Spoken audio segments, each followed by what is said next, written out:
Hello बच्चों, आप सभी को पैरामेडिकल के सबसे बेहतरीन चैनल स्टडी जीनियस में फिर से स्वागत है।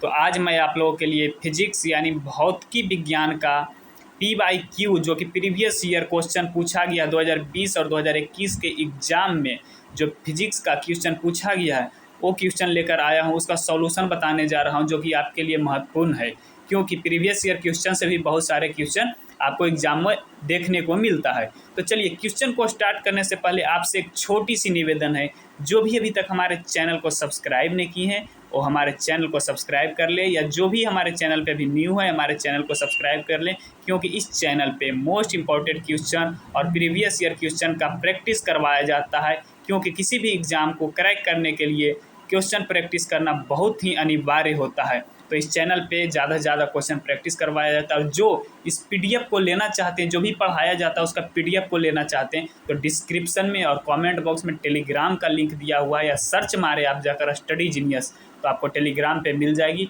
आप ज्वाइंट हो जाएं, वहाँ पे आपको पैरामेडिकल से रिलेटेड जितना भी पढ़ाया जाता है सारा का PDF आपको प्रोवाइड किया जाता है फ्री ऑफ कॉस्ट, और फ्री ऑफ कॉस्ट पढ़ाया जाता है। आप सभी लोग सब्सक्राइब करके रखें। तो चलिए क्वेश्चन की ओर बढ़ते हैं। पहला क्वेश्चन फिजिक्स में क्या कह रहा है बच्चों। सबसे पहले नंबर फिजिक्स में होता है क्या चीज़, क्वेश्चन को समझना। जो क्वेश्चन को समझ लेते हैं क्या दिया हुआ है, क्या निकालने कह रहा है, तो वो फिजिक्स का क्वेश्चन बनाकर चले आते हैं। तो सभी लोग ध्यान से देखिएगा, आपको यहाँ पे क्वेश्चन सोल्व करके हम करने के लिए बताएंगे। तो सभी लोग ध्यान दीजिएगा क्वेश्चन पे। क्वेश्चन क्या कह रहा है, एक कण विराम अवस्था से आरंभ कर 4/3 मीटर प्रति सेकेंड से त्वरण के गतिमान वह तीसरे सेकेंड में कितनी दूरी चलेगा। क्वेश्चन कर रहा है कोई कण है जो विराम अवस्था से मतलब शुरुआती से रुका हुआ था, उसके बाद वह चलना शुरू किया। कितने के एक्सेलरेशन से चल रहा है, तो 4/3 मीटर पर सेकेंड के स्क्वायर से चल रहा है त्वरण से। त्वरण का मतलब एक्सेलरेशन होता है, इसको एक्सेलरेशन ए से हम डिनोट करते हैं। कह रहा तीसरे सेकेंड में कितनी दूरी चलेगा। ए पार्टिकल स्टार्टिंग फ्रॉम रेस्ट से स्टार्ट हुआ चलना, मूविंग विथ एक्सेलरेशन, इसको हम ए से डिनोट करते हैं, कितना से 4/3 से चलना शुरू किया। How will far it move in the third second में वह कितना दूरी चलेगा। यहाँ पर दे दिया थर्ड सेकेंड, अगर कंफर्म 3 सेकेंड नहीं दिया हुआ है, 3 सेकेंड दिया हुआ रहता है तो फार्मूला दूसरा लगता है, जो कि फार्मूला लगता है क्या चीज़, 3 सेकेंड दिया हुआ रहता है तो S बराबर UT plus half AT square बराबर फार्मूला लगता है। यहाँ पर थर्ड सेकेंड कंफर्म नहीं दिया है, 3 सेकेंड कंफर्म नहीं दिया, थर्ड सेकेंड मतलब तीसरे सेकेंड में कितना दूरी चलेगा। हो सकता है तीसरा सेकेंड स्टार्ट हुआ है तो रुक जाएगा, या हो सकता है तीसरा सेकेंड लास्ट में रुक गया, तो कंफर्म नहीं दिया। तो इसलिए इसका फार्मूला आप लोग याद रखिएगा, इसका फार्मूला होता है SN बराबर फार्मूला होता है U प्लस हाफ A2n-1 इसका फार्मूला होता है। यही फार्मूला पे बनेगा।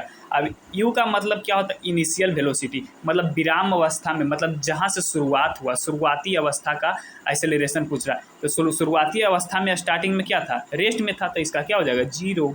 अब हाफ एक्सेलरेशन कितना दिया हुआ है बच्चों, एक्सेलरेशन आप देख रहे हैं 4/3 दिया हुआ है। अब n का मतलब जितने सेकेंड में बोला है, तो 2 n कितना है 3 - 1, तो क्या हो जाएगा 0 के 0 ही हो जाएगा। तो यहाँ 2 से 2 हम क्या कर सकते हैं, काट सकते हैं, तो यहाँ पर 2/3 हम लिख सकते हैं। अब 3 दूना 6 - 1, तो यहाँ पर क्या हो जाएगा 2/3 × 5 हो जाएगा। तो यानी क्या आ जाएगा 10/3 मीटर, कितना आ जाएगा 10/3 मीटर। इसलिए इसका राइट आंसर क्या आ जाएगा, ऑप्शन नंबर C इसका राइट होगा। चलिए अगले क्वेश्चन की ओर बढ़ते हैं। अगला क्वेश्चन क्या कर बच्चों, कह रहा है अगला क्वेश्चन, दो पिंड जिनके द्रव्यमान m तथा 4m है। कह रहा है दो पिंड है जिसका द्रव्यमान कितना m है, इसका m है और इसका 4m है। अब क्या कह रहा है, और गतिज ऊर्जा बराबर है, दोनों का गतिज ऊर्जा यानी कैनेटिक एनर्जी, दोनों का कैनेटिक एनर्जी क्या है, बराबर है। गतिज ऊर्जा को हम कैनेटिक एनर्जी के से हम क्या करते हैं, डिनोट करते हैं, उसको लिखते हैं के ही, आपको पता होना चाहिए। उनके रेखीय संवेगों का अनुपात होगा। कह रहा उनके रेखीय संवेगों का अनुपात क्या होगा। कह रहा इंग्लिश की बात करें तो what will be the ratio of linear momentum of 2 body masses are m and 4m mass उसका दिया हुआ है। काइनेटिक एनर्जी दोनों का क्या है, इक्वल है। अब हमको निकालना क्या है, तो हमको निकालना लीनियर मोमेंटम का रेशियो। यहाँ पर देखिए सबसे पहले नंबर हम पकड़ेंगे क्या निकालने के लिए कह रहा है, तो लीनियर मोमेंटम को what will be the ratio of linear momentum हमको निकालना। तो लीनियर मोमेंटम का फार्मूला हम पहले ध्यान देंगे कि फार्मूला क्या होता है लीनियर मोमेंटम का। तो आप लीनियर मोमेंटम का फार्मूला ध्यान दीजिएगा क्या होता है, √2 ke होता है। क्या होता है? √2 ke होता है, क्योंकि काइनेटिक एनर्जी दिया हुआ है तो फार्मूला हम ये लगाएंगे। ऐसे तो लीनियर मोमेंटम का फार्मूला केवल एम भी होता है और फार्मूला ए भी होता है, दो फार्मूला होता है इसका। एक्चुअली तीन फार्मूला होता है काइनेटिक एनर्जी वाला, इसका फार्मूला 3 फार्मूला होता है, लेकिन आपको यहाँ पर 2 नेसेसरी याद रखना है। 2 याद रहेगा तो आपको बन जाएगा कोई क्वेश्चन। तो काइनेटिक एनर्जी यहाँ पर दे दिया इक्वल, तो काइनेटिक एनर्जी दे दिया है इक्वल, इसमें तो काइनेटिक एनर्जी है नहीं, तो हम लगाएंगे, जब भी लगाएंगे ये फार्मूला लगेंगे। तो अब ये फार्मूला हम लगा के बनाएंगे, रेशियो निकाले कह रहा था P1 के हम मान लेते हैं, ऊपर नीचे हम क्या मान लेते हैं P2 मान लेते हैं। अब दोनों का हम निकालेंगे, तो पहला का क्या √2 और एम कितना दे रखा है, मास एम ही है। निचला हम लिखते हैं √2 के कितना है, के दोनों का सेम है। एम कितना है इसका दिया हुआ 4m दिया हुआ है, कितना दिया हुआ 4m दिया हुआ। अब इसको हम सॉल्यूशन करेंगे तो ऊपर क्या हो जाएगा √2 ही हो जाएगा। नीचे की बात किया जाए तो 4m है जो अंडर रूट में, तो 4 का हम रूट करेंगे तो 2 आ जाएगा, जो कि 2 क्या आ जाएगा, बाहर आ जाएगा। तो 2 हम बाहर कर देंगे, यहाँ पर क्या हो जाएगा 2km हो जाएगा। अब ए वाला दोनों कट गया, बच गया कितना 1/2 बच गया, कितना बच गया 1/2, इसलिए इसका आंसर क्या हो जाएगा 1:2, इसका राइट हो जाएगा। ऑप्शन नंबर सी इसका राइट हो जाएगा। चलिए अगले क्वेश्चन की ओर बढ़ते हैं। अगला क्वेश्चन क्या कर रहा है, अगला क्वेश्चन बहुत ही सुंदर क्वेश्चन है बच्चों, बहुत ही अच्छा क्वेश्चन है। आप क्वेश्चन पे ध्यान दीजिएगा, क्वेश्चन क्या कह रहा है, कह रहा पानी का संपीड़न 4 × 10⁻⁵ वायुमंडलीय दाब है, इसके 100 सेंटीमीटर क्यूब आयतन में कितनी कमी यहाँ पर क्या होगा, कमी होगी। कह रहा है इसकी आयतन में कितने कमी होगी यदि 100 वायुमंडलीय दाब लगाया जाए। कह रहा अगर कोई वस्तु है उस पर 100 का वायुमंडलीय दाब हम लगाते हैं तो उसका आयतन में कितना कमी आएगा। कह रहा the compression of water is इतना atmospheric pressure, how many will be its 100 centimetre cube volume if 100 atmospheric pressure is applied. कह रहा 100 एटमॉस्फेरिक प्रेशर को हम अप्लाई करेंगे तो उसमें कितना कमी आएगा, एटमॉस्फेरिक वॉल्यूम है उसमें कितना कमी आएगा। तो सबसे पहले नंबर संपीड़न कह रहा है, तो संपीड़न का फार्मूला आपको याद होना चाहिए। संपीड़न का फार्मूला आपको याद होना चाहिए, फार्मूला याद रहेगा तो भी बनेगा। तो संपीड़न बराबर फार्मूला आप याद रखिएगा। होता है क्या बच्चों, संपीड़न बराबर फार्मूला होता है डेल्टा भी, यानी चेंज इनटू वॉल्यूम के बाद के आयतन, इसको हम क्या कहते हैं आयतन। डेल्टा भी को हम आयतन से डिनोट करते हैं और बटा पी भी होता है। पी का मतलब प्रेशर, वायुमंडलीय दाब, पी का मतलब क्या होता है वायुमंडलीय दाब, आप कॉपी पर लिखिएगा। पी का मतलब क्या होता है वायुमंडलीय दाब होता है, क्या होता है बच्चों वायुमंडलीय दाब होता है। और डेल्टा भी का मतलब आयतन, जो कि चेंज, यहाँ पर डेल्टा लग गया तो चेंज इन आयतन हो जाएगा, क्या हो जाएगा चेंज इन आयतन हो जाएगा, क्या हो जाएगा चेंज इन आयतन। ये डेल्टा का मतलब क्या होता है चेंज, डेल्टा का मतलब क्या होता है चेंज इन आयतन, मतलब चेंज कितना कमी आएगा या बढ़ेगा उसका होगा। अभी का मतलब केवल आयतन होगा। तो अब इस पर हम फार्मूला पर क्या करेंगे लिख के बनाएंगे। तो अब देखिए संपीड़न दिया हुआ है तो संपीड़न हम रख देंगे 4 × 10⁻⁵ दे रखा है। डेल्टा भी हमको निकालना है तो डेल्टा भी हम छोड़ देंगे वैसे ही। प्रेशर यानी पी का मतलब क्या होता है वायुमंडलीय दाब, वायुमंडलीय कितना दिया 100 दे रखा है। आयतन भी का मतलब आयतन कितना दे रखा है 100 दे रखा है। अब दोनों को मल्टीप्लाई करेंगे तो क्या हो जाएगा 4 × 10⁻⁵, ये क्या हो जाएगा, इसको हम लिख सकते हैं क्या 100 × 100 को लिख सकते हैं 10⁴, जी बिल्कुल लिख सकते हैं 10⁴। तो यहाँ पर हम क्या कर सकते हैं 10⁴ कर सकते हैं। यहाँ पर क्या बच जाएगा डेल्टा भी बच जाएगा। अब डेल्टा भी तो हमको निकालना ही है, तो डेल्टा भी निकालना है तो यहाँ पर -5 है, यहाँ पर 4 है, तो गुना पावर क्या होता है जुटता है, तो क्या हो जाएगा 4 हो जाएगा × 10⁻⁻1 हो जाएगा। अब माइनस का मतलब क्या होता है, तो माइनस का मतलब होता है, यहाँ पर हम ध्यान देंगे 4 × 10⁻, माइनस का मतलब होता है 10, मतलब कि नीचे की ओर जाएगा। कहाँ जाएगा बच्चों, नीचे की ओर जाएगा, नीचे की ओर 10 जाएगा। तो डेल्टा भी बराबर क्या हो जाएगा 0.4 आ जाएगा, क्या आ जाएगा 0.4 सेंटीमीटर क्यूब। इसलिए इसका राइट आंसर क्या आ जाएगा ऑप्शन नंबर ए इसका राइट आएगा। आप सभी लोग अच्छी तरीके से ध्यान से लिखिएगा, सभी लोग कॉपी पर नोट कीजिएगा, जितना नोट कीजिएगा उतना समझ में फिजिक्स आएगा। आप बनाने की प्रैक्टिस कीजिएगा, फिर से अपने आप में बनाने की प्रैक्टिस कीजिएगा। चलिए अगले क्वेश्चन की ओर बढ़ते हैं। अगला क्वेश्चन क्या कर रहा है बच्चों, अगला क्वेश्चन कह रहा है 40 ग्राम अल्युमिनियम का उसमें धारिता दिया हुआ S = 0.2 कैलोरी पर ग्राम केल्विन दिया हुआ। The heat capacity of 40 gram of aluminium is दिया हुआ इतना, क्या होगा। कह रहा हीट कैपेसिटी क्या होगा, क्या निकालने बोला, हीट कैपेसिटी यानी उसमें धारिता निकालने बोल रहा है। क्या निकालने बोल रहा है बच्चों, उसमें धारिता। उसमें धारिता को हम क्यू से डिनोट करते हैं। क्या चीज़ से डिनोट करते हैं, क्यू से। इसको हम संकेत करते हैं क्यू से, उसमें धारिता को हम क्यू से संकेत करते हैं। तो क्यू से संकेत करते हैं तो इसका फार्मूला एक आता है, क्यू बराबर एम एस आता है। क्यू बराबर क्या आता है, एम एस आता है। एम आता है जो कि मास होता है, जो कि ग्राम में दिया हुआ है 40 ग्राम। एस होता है जो धारिता दिया होता है, कैलोरी कितना है वो दिया हुआ रहता है। तो यहाँ पे एस का वैल्यू क्या है, दिया हुआ है। तो अब हम निकालेंगे, चलिए निकालते हैं। मास कितना दिया हुआ है, 40 ग्राम दिया हुआ है। अब एस कितना दिया है, 0.2 कैलोरी दिया हुआ है। आंसर हमको अब क्या चीज़ में दे रखा है, जूल में दे रखा है। क्या चीज़ में दे रखा है बच्चों, जूल में दे रखा है। तो यहाँ पर हमको आएगा आंसर क्या चीज़ में, कैलोरी दिया हुआ है तो कैलोरी में ही आएगा। तो कैलोरी को जूल में परिवर्तन करना पड़ेगा हमको। क्या करना पड़ेगा, ये कैलोरी है, इसको हमको जूल में परिवर्तन करना पड़ेगा। तो आपको ध्यान रखना, एक कैलोरी बराबर फार्मूला होता है 4.2 जूल होता है। क्या उतना होता है, 4.2 जूल होता है, आपको याद रखना है। तो कितना सा मल्टीप्लाई करें, जितना भी मल्टीप्लाई करके आएगा वो क्या चीज़ में आएगा, यहाँ पर कैलोरी में आएगा। तो इसको हम 4.2 जूल से हम क्या करेंगे, मल्टीप्लाई कर देंगे तो क्या चीज़ में आ जाएगा, जूल में आ जाएगा। तो चलिए मल्टीप्लाई करते हैं। यहाँ से एक जीरो नीचे आएगा, यहाँ से एक जीरो नीचे आएगा, तो क्या हो जाएगा, 4, एक जीरो से एक जीरो काट देते हैं तो 4 दूना 8, यानी कि 336 आएगा। 336/10 जूल आएगा। कितना आएगा, 336/10 जूल। तो इसको हम पॉइंट में लिखेंगे तो 33.6 जूल आएगा, क्योंकि एक जीरो है तो एक पॉइंट यहाँ पे आ जाएगा। तो इसलिए इसका राइट आंसर क्या हो जाएगा, ऑप्शन नंबर डी इसका राइट होगा।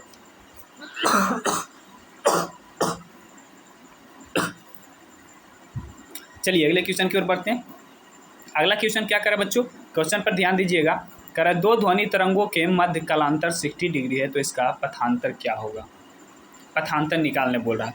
करा the time difference between the two sound wave is 60 degree, it's difference will be क्या होगा। करा इसका डिफरेंस क्या होगा। तो सबसे पहले नंबर पथांतर का हमको फार्मूला याद होना चाहिए। कह रहा है पथांतर का हमको क्या होना चाहिए, फार्मूला याद होना चाहिए। तो पथांतर का फार्मूला आपको याद होना चाहिए। पथांतर का फार्मूला क्या होता है, पथांतर इजकल टू कलांतर होता है। क्या होता है, कलांतर इंटू λ/2π होता है। कितना होता है, λ/2π इसका फार्मूला होता है। आप कॉपी पे नोट कीजिएगा, ये फार्मूला होता है। फार्मूला याद रहेगा तो बन जाएगा। पथांतर हमको निकालने बोला है, यहाँ पर देखिए पथांतर निकालने बोला। तो पथांतर हम निकालते हैं। कलांतर दिया हुआ है, कितना दिया हुआ है बच्चों, कलांतर 60 डिग्री दिया हुआ। तो 60 डिग्री को यहाँ पर लेमडा और पाई में हमको बदलना है। तो 60 डिग्री को अगर 60 डिग्री रहता है तो इसको π/3 ले, इसको क्या होता है, π/3 होता है। 60 डिग्री को अगर जो हम पाई में लिखेंगे तो π/3 होता है। 60 डिग्री को हम कन्वर्ट करते हैं तो π/3 होता है। तो कलांतर हमको कितना दिया रखा है, π/3 है, इंटू λ/2π। तो पाई से पाई क्या हो गया, कट गया। अब बच गया कितना, λ/6। क्या बच गया, λ/6। तो λ/ पथांतर इसका कितना आंसर आएगा, λ/6 आएगा। तो लेमडा कितना है, ऑप्शन नंबर डी इसका राइट होगा। लेमडा को डोनेट हम ऐसे करते हैं तो λ/ क्या आ जाएगा, 6 आ जाएगा। इसका राइट आंसर क्या आ जाएगा, ऑप्शन नंबर डी इसका राइट होगा। चलिए अगले क्वेश्चन की ओर बढ़ते हैं। उससे पहले जो भी हमारे चैनल को अभी तक सब्सक्राइब नहीं किए, हमारे चैनल को सब्सक्राइब कर ले, क्योंकि इस चैनल पे कंसेप्ट के आधार पर आपको क्वेश्चन को सोल्व करवाया जाता है, क्वेश्चन को प्रैक्टिस करवाया जाता है। जितने भी क्वेश्चन बताया जाता है उसको कंसेप्ट के अनुसार ही बताया जाता है। जैसे कि आप यहाँ पे देख लें, प्रत्येक क्वेश्चन को आपको फार्मूला बेस्ड बताया जा रहा है कि कैसे इसका आंसर आएगा। एक स्टेप बाय स्टेप बताया जा रहा है। तो इसलिए हमारे चैनल को सब्सक्राइब करके रखें, आप प्रैक्टिस कीजिएगा, एग्जाम में अच्छे से अच्छे रैंक जरूर लाइएगा। तो सभी लोग एक बार सब्सक्राइब एंड लाइक जरूर करेंगे, लाइक जरूर कीजिए। चलिए, और जितना ज़्यादा हो सके आप अपने दोस्तों को पास शेयर करें।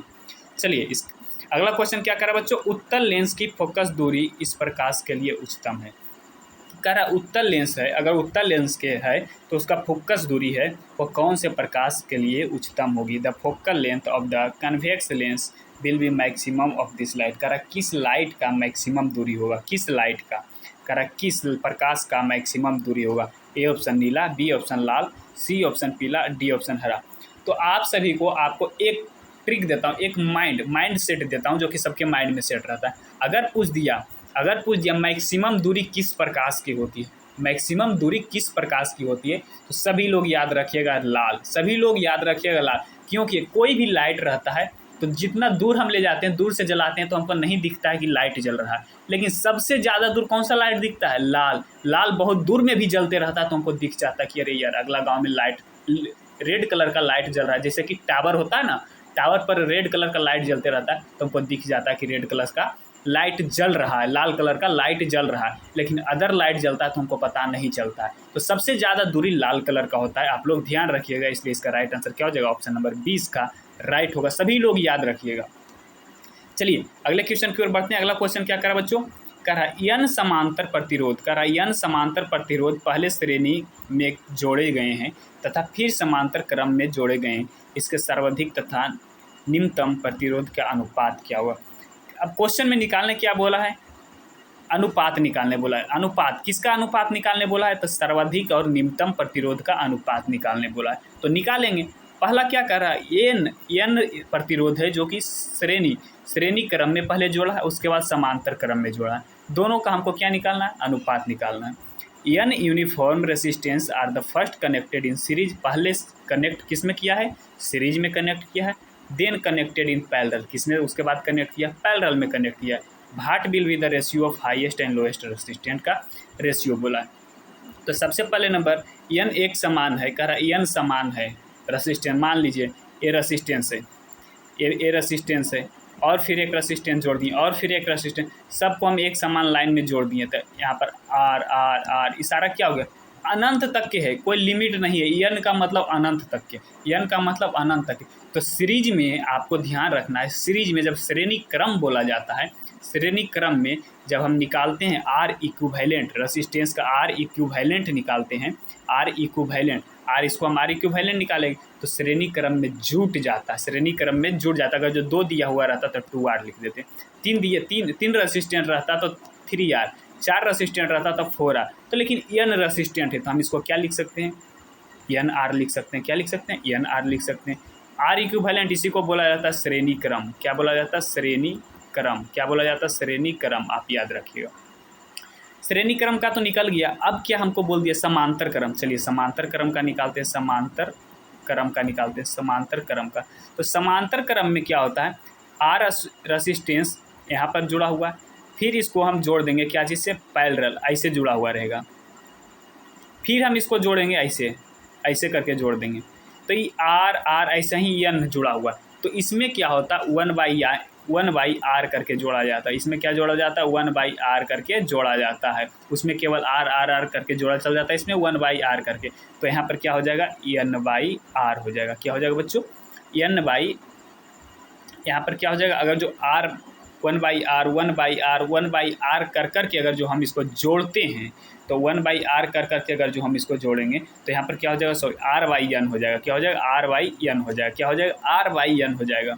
इसको जोड़ेंगे यहाँ पर क्या हो जाएगा? आर इक्विवेलेंट, 1/r इक्विवेलेंट होता था, r/, क्या हो जाएगा? n हो जाएगा, r/n। अब दोनों का रेशियो बोला है तो इसको हम क्या कर देंगे? डिवाइड कर देंगे। दोनों का रेशियो बोला है तो हम क्या कर देंगे? डिवाइड बोल देंगे।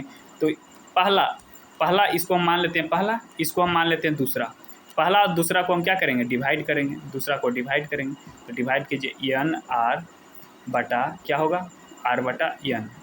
तो इसको हम कैलकुलेशन करेंगे तो एन आर, नीचे से एन कहाँ चला जाएगा? ऊपर चला जाएगा। एन मल्टीप्लाई में आर से आर क्या हो गया? कट गया। तो इसका आंसर क्या आ जाएगा? n²। इसलिए इसका राइट आंसर क्या हो जाएगा बच्चों? ऑप्शन नंबर सी इसका राइट होगा, n² इसका राइट आंसर आएगा। आप सभी लोग कॉपी पर लिख के आप एक बार कैलकुलेशन अपने आप में कीजिएगा, आपको दिमाग में सेट हो जाएगा। कॉपी पर लिखिएगा, आप बनाने की कोशिश कीजिएगा, आपको दिमाग में सेट हो जाएगा। चलिए अगले क्वेश्चन की ओर बढ़ते हैं। अगला क्वेश्चन क्या कह रहा है बच्चों? कह रहा है पृथ्वी के चारों ओर घूमते हुए किसी उपग्रह के लिए गतिज ऊर्जा और स्थित ऊर्जा का अनुपात। कह रहा है एक पृथ्वी है, पृथ्वी के चारों ओर क्या घूम रहा है? चारों ओर उपग्रह घूम रहा है, सैटेलाइट घूमते रहता है। तो उसका गतिज ऊर्जा और स्थित ऊर्जा का अनुपात निकालने बोला है। The ratio of kinetic energy of to potential energy of a satellite revolving around the earth के चारों ओर घूम रहा है तो उसका पोटेंशियल एनर्जी और काइनेटिक एनर्जी का रेशियो हमको निकालने बोला। तो गतिज ऊर्जा का रेशियो, गतिज ऊर्जा का हमको क्या बोला है? रेशियो बोला है। तो गतिज ऊर्जा का हम क्या करेंगे? रेशियो निकालेंगे। गतिज ऊर्जा बटा क्या चीज़? स्थित ऊर्जा, स्थित ऊर्जा दोनों का हम क्या करेंगे, रेशियो निकालेंगे। तो गतिज ऊर्जा का रेशियो क्या होता है, गतिज ऊर्जा को फार्मूला क्या होता है, गतिज ऊर्जा बराबर क्या होता है, Gm/2r होता है, आप याद रखिएगा। स्थित ऊर्जा बराबर क्या होता है बच्चों, तो स्थित ऊर्जा बराबर होता है -R/Gm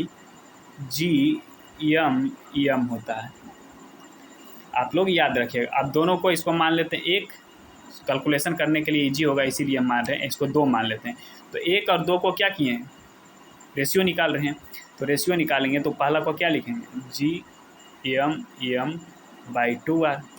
अब इसको हम डिवाइड किए हैं तो इसको हम क्या कर सकते हैं, इसको ऊपर ले जाएंगे, जी बिल्कुल लेके जाएंगे। तो यहाँ पर क्या लिखेंगे, Gm/-r लिखेंगे, जी बिल्कुल लिखेंगे।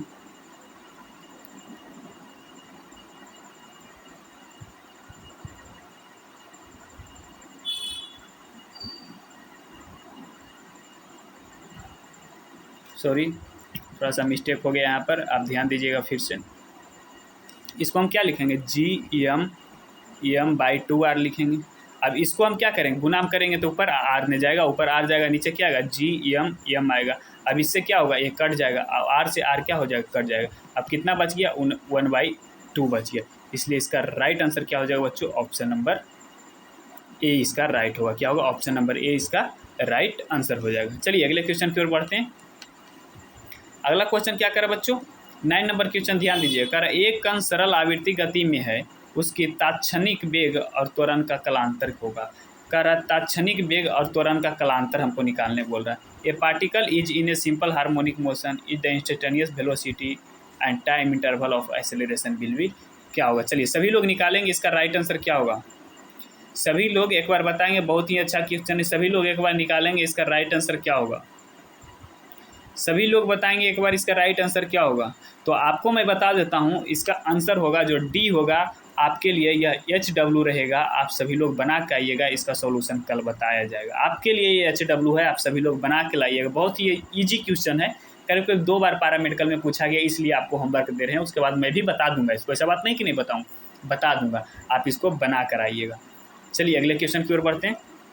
अगला क्वेश्चन क्या कर रहा है बच्चों, अगला क्वेश्चन कर रहा है एक माध्यम में किसी प्रकाश तरंग की आवृत्ति इतना दिया हुआ है, उसकी तरंग दैर्घ्य इतना दिया हुआ है, तो माध्यम का अपवर्तनांक पूछा है। क्या निकालने बोला, अपवर्तनांक क्या होगा। The frequency of light wave in a medium is इतना एंड इट्स वेवलेंथ इतना दिया हुआ है। Refractive index of the medium निकालने बोला। क्या आप निकालने बोला, रिफ्रैक्टिव इंडेक्स ऑफ मीडियम निकालने बोला। तो रिफ्रैक्टिव इंडेक्स को हम म्यू से डिनोट करते हैं। किससे डिनोट करते हैं बच्चों, म्यू से डिनोट करते हैं, आपको याद होना चाहिए। रिफ्रैक्टिव इंडेक्स को हम म्यू से डिनोट करते हैं। म्यू बराबर फार्मूला होता है, म्यू बराबर फार्मूला क्या होता है बच्चों, सभी को पता होगा, C/V क्या होता है, भी होता है। क्या होता है, C/V। सी का मतलब स्पीड ऑफ लाइट, क्या, speed of light, speed of light होता है। यानी कि प्रकाश जितने स्पीड से चल रहा है, जितने चाल से चल रहा है, उसका अबाई। भी का मतलब वेलोसिटी होता है, आवृत्ति होता है, जो चाल होता है उसके बारे में बात कर रहा है। तो चलिए हम निकालेंगे। सी का होता है वैल्यू, इसका स्पीड ऑफ लाइट का 3 × 10⁸ होता है। क्या होता है, 3 × 10⁸ होता है। अब भी का मतलब भी हम निकालेंगे तो फ्रीक्वेंसी है, भी क्या है, फ्रीक्वेंसी है। तो फ्रीक्वेंसी क्या होता है, फ्रीक्वेंसी को हम ऐसे डिनोट करते हैं, इसको हम भी ऐसे लिखते हैं। तो फ्रीक्वेंसी बराबर फार्मूला क्या होता है बच्चों, फ्रीक्वेंसी बराबर फार्मूला आपको याद रखना है। फ्रीक्वेंसी बराबर फार्मूला क्या होता है, इसका होता है फ्रीक्वेंसी, जो दिया हुआ फ्रीक्वेंसी इंटू वेवलेंथ लेमडा होता है। लेमडा इसका फार्मूला होता है। तो इसको हम निकालेंगे, यहाँ पर क्या है, 4 हो जाएगा इंटू 10⁻14 इंटू 5000 एंगस्ट्रम है। कितना है, 5000 एंगस्ट्रम दिया हुआ। कितना दे रखा है, 5000 एंगस्ट्रम। मतलब 5000 एंगस्ट्रम का मतलब क्या हुआ, 5 × 10⁻, कितना, -10 एंगस्ट्रम को मीटर में बदलेंगे तो माइनस किस में चला जाएगा, 10 में चला जाएगा। अब इसको हम कैलकुलेशन करेंगे, तो कैलकुलेशन करने के बाद जब हम इसको कैलकुलेशन करेंगे, चलिए कैलकुलेशन करते हैं। तो इसको कैलकुलेशन करते हैं तो कितना आएगा, नीचे 14 है और -10 है, तो गुना पावर क्या होता है, जुड़ता है। तो क्या हो जाएगा, 3 × 10⁸ इंटू 5 का 20, 5 का हम क्या करेंगे, 20 इंटू 1000। इसका वाला हम 5 से मल्टीप्लाई किए ना, तीनों से मल्टीप्लाई नहीं किए। और क्या हो जाएगा, 10⁻4 हो जाएगा। क्या हो जाएगा, 10⁻4। यहाँ पर इसको भी हम मिला लेंगे तो क्या हो जाएगा, 10⁻7 और 10⁻8 हो जाएगा। तो इसका जो कैलकुलेशन करने के बाद आप इसको अच्छी तरीके से कैलकुलेशन कीजिएगा। कैलकुलेशन करने के बाद इसका आंसर आ जाएगा बच्चों। इसका आंसर जो आएगा वो आंसर आएगा 3 आएगा। इसका आंसर क्या आएगा? 3 आएगा। इसका आंसर ऑप्शन नंबर बी होगा, जो कि राइट होगा। आप एक बार अच्छी तरीके से कैलकुलेशन को कीजिएगा, आपको पता चल जाएगा। चलिए अगले क्वेश्चन की ओर बढ़ते हैं। अगला क्वेश्चन क्या कर रहा है बच्चों? अगला क्वेश्चन, एक कुंड लो जिसका क्षेत्रफल ए है तथा फेरों की संख्या n है में आई प्रवाहित होती है, तो उसकी चुंबकीय आघूर्ण। कह रहा चुंबकीय आघूर्ण निकालने के लिए बोल रहा है। कह रहा एक कुंडल है, एक कुंडल ऐसे से घुमा हुआ है। कह रहा इसका एरिया दिया हुआ ए है। अगर जो फेरा दिया हुआ कितना बार घुमा हुआ है, तो n टाइम्स घुमा हुआ है, और इसमें धारा मतलब करेंट आई प्रवाहित हो रहा है, तो इसका चुंबकीय घूर्णन क्या होगा? In a coil having area A and the number of turn n, current I follow in it, the magnetic moment पूछा है। तो आपको याद डायरेक्ट इसका याद रहना है। इसका मैग्नेटिक मोमेंट बराबर फार्मूला होता है, मैग्नेटिक मोमेंट बराबर फार्मूला डायरेक्ट होता है NIA। डायरेक्ट यह फार्मूला है, आपको याद रखना है। इसका right answer option number C होगा। डायरेक्ट मैग्नेटिक मोमेंट बराबर फार्मूला होता है NIA होता है। आप सभी लोग याद रखिएगा। चलिए अगले क्वेश्चन की ओर बढ़ते हैं। अगला क्वेश्चन क्या करा बच्चों? अगला क्वेश्चन ध्यान दीजिए, बहुत ही अच्छा क्वेश्चन है। करा 2 ओम के प्रतिरोध एक बैटरी के से संयोजित रहता है, 2 एम्पीयर धारा प्रवाह होता है। करा 2 ओम का जो है रेसिस्टेंस एक बैटरी से जुड़ा हुआ है, वह धारा कितना प्रवाहित करता है? 2 ओम का धारा प्रवाहित करता है जब वह बैटरी 9 ओम प्रतिरोध से संयोजित होता है। 9 ओम प्रतिरोध से क्या होता है? संयोजित होता है, तब 0.5 धारा प्रवाहित करता है। तो बैटरी का आंतरिक प्रतिरोध क्या होगा? क्वेश्चन में निकालने के लिए बोला है, आंतरिक प्रतिरोध निकालने के लिए बोला है। कह रहा है a 2 ohm resistance is connected to a battery 2 ampere flow, when this battery is connected to a 9 ohm resistance, then 0.5 current flow the internal resistance of the battery. कह रहा है इंटरनल रेसिस्टेंस बैटरी का क्या होगा? तो चलिए निकालते हैं। इंटरनल रेसिस्टेंस बैटरी का निकालते हैं, यानी इंटरनल रेसिस्टेंस को हम आर से डिनोट करते हैं। किससे डिनोट करते हैं? आर से। तो हम निकालते हैं। तो सबसे पहले नंबर इसका फार्मूला होता है आई बराबर ई बटा आर प्लस आर होता है। इसका फार्मूला होता है। अब धारा दिया हुआ है पहला बैटरी में कितना, आई कितना दिया हुआ है बच्चों? 2 दिया हुआ है, तो 2 हम लिखेंगे। ई कितना दिया हुआ है? तो ई तो दिया हुआ नहीं है, ई नहीं दिया हुआ, तो इसको हम क्या कर देंगे? ऐसे ही छोड़ देंगे। आर कितना दिया हुआ है? आर 2 ओम दिया हुआ है। और क्या स्मॉल आर इंटरनल दिया हुआ है? नहीं, इंटरनल तो हमको क्या कर रहा है? आंतरिक निकालने के लिए ही बोला है, तो आर को हम ऐसे ही लिख देंगे। इसको हम मान लेंगे इक्वेशन फर्स्ट। इसको हम क्या मान लेंगे? Equation first. अब चलिए दूसरा में भी यही फार्मूला हमको अप्लाई करना है। तो दूसरा हम क्या कर रहा है? कितने ओम का बैटरी जोड़ा है? 9 ओम का जोड़ा है रेसिस्टेंस। धारा कितना प्रवाहित हो रहा था? 0.5 प्रवाहित हो रहा है। ई वैसे ही रहेगा। आर कितना है बच्चों? 9 है प्लस आर। इसको हम मान लिए 2। अब दोनों को हम डिवाइड कर देते हैं। 1 एंड 2 को हम क्या करते हैं? डिवाइड करते हैं। जब हम डिवाइड करेंगे तो 2 बटा 0. क्या होगा? 5 होगा, बटा इक्वल टू ई बटा कितना होगा? 2 प्लस आर इंटू क्या हो जाएगा? 9 प्लस आर बटा ई होगा। ई से ई कट जाएगा, ई पॉइंट हटेगा, ऊपर जाएगा, कितना हो जाएगा? 4 से कट जाएगा। तो 4 बराबर हम लिख सकते हैं 9 प्लस आर बराबर 2 प्लस आर। अब इसको हम कैलकुलेशन करेंगे, इसको इस साइड लेंगे तो मल्टीप्लाई हो जाएगा। 8 plus 4r equal to 9 plus r हो जाएगा। क्या हो जाएगा? 9 प्लस आर होगा। अब इसको हम सॉल्यूशन करेंगे तो 4r इधर चलाएगा और 8 साइड चला जाएगा। तो r बराबर इसका डायरेक्ट आंसर इसका क्या आ जाएगा बच्चों? आप कैलकुलेशन कीजिएगा। कैलकुलेशन जब कीजिएगा तो 1/3 इसका आ जाएगा। इतना कैलकुलेशन आप कर लीजिएगा। इसका जब कैलकुलेशन कीजिएगा तो 1/3 ऑप्शन नंबर सी इसका होगा, जो कि राइट होगा। चलिए अगले क्वेश्चन की ओर बढ़ते हैं। अगला क्वेश्चन क्या कर रहा है बच्चों? कह रहा है 20 मीटर प्रति सेकेंड के प्राथमिक वेग से एक मिसाइल अधिकतम दूरी तक प्रक्षेपित होती है। यदि जी का वैल्यू 10 मीटर प्रति सेकेंड स्क्वायर दिया हुआ है, तो मिसाइल की अपेक्षित प्रक्षेपित दूरी, कह रहा है मिसाइल का प्रक्षेपित दूरी क्या होगा? ए missile is projected to A maximum distance with A initial velocity 20 metre पर सेकेंड स्क्वायर। जी का वैल्यू दिया हुआ है, then the projected distance of missile. प्रतिक्षेपित दूरी पूछा है। क्या बोला? प्रतिक्षेपित। तो प्रक्षेपित दूरी बराबर फार्मूला होता है। प्रक्षेपित दूरी बराबर फार्मूला होता है, जो कि आपको याद रखना है। क्या होता है बच्चों? तो u square sine 2 theta by g होता है। U square sine 2 theta by g होता है, आपको याद रखना है। अब यू का मतलब इनिशियल, स्टार्टिंग प्राथमिक वेग जो कि दिया हुआ है 20 मीटर प्रति सेकंड, प्राथमिक वेग। यू का मतलब प्राथमिक वेग होता है। भी का मतलब अंतिम वेग होता है। भी का मतलब क्या होता है, भी दिया हुआ रहे तो इसका मतलब होता है अंतिम वेग होता है। यू का मतलब प्राथमिक वेग होता है। तो अब इसको हम सॉल्यूशन करेंगे। यू कितना दे रखा है 20 का हम क्या करेंगे स्क्वायर करेंगे। साइन टू थीटा दिया हुआ, साइन थीटा का वैल्यू दिया हुआ है तो हम उसको छोड़ सकते हैं, या तो ऐसे हम मानते हैं यहाँ से प्रोजेक्टेड हुआ है तो एंगल 45 डिग्री पर प्रोजेक्टेड होता है। तो चलिए निकाल लेते हैं, कोई दिक्कत नहीं। साइन टू थीटा का वैल्यू कितना 45 डिग्री बटा जी। तो 20 का स्क्वायर क्या हो जाएगा 400 बटा 10। और साइन टू थीटा का मतलब क्या हो जाएगा 45 इंटू साइन 90 डिग्री। अब साइन 90 डिग्री का वैल्यू कितना होता है, साइन 90 डिग्री का वैल्यू 1 होता है। तो यहाँ पर 1 हम लिखें या ना लिखें, एक से एक कट जाएगा तो इसका आंसर क्या हो जाएगा 40 मीटर इसका क्या हो जाएगा आंसर हो जाएगा। इसलिए इसका राइट आंसर क्या हो जाएगा ऑप्शन नंबर डी होगा, जो कि इसका राइट होगा। चलिए अगले क्वेश्चन की ओर बढ़ते हैं। अगला क्वेश्चन क्या करा बच्चों, अगला क्वेश्चन बहुत ही अच्छा क्वेश्चन है, क्वेश्चन पर ध्यान दीजिएगा।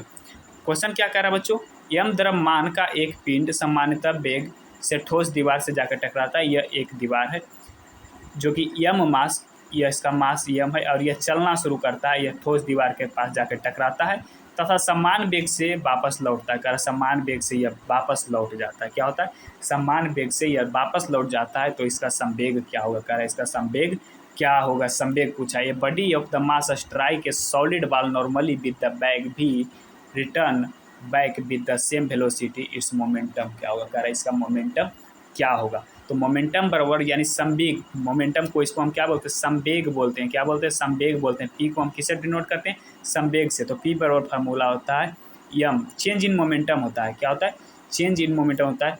तब यम भी इनिशियल होता है, इनिशियल मतलब स्टार्टिंग माइनस यम भी फाइनल होता है, यम भी फाइनल होता है जो कि रिटर्निंग आ रहा है उसका।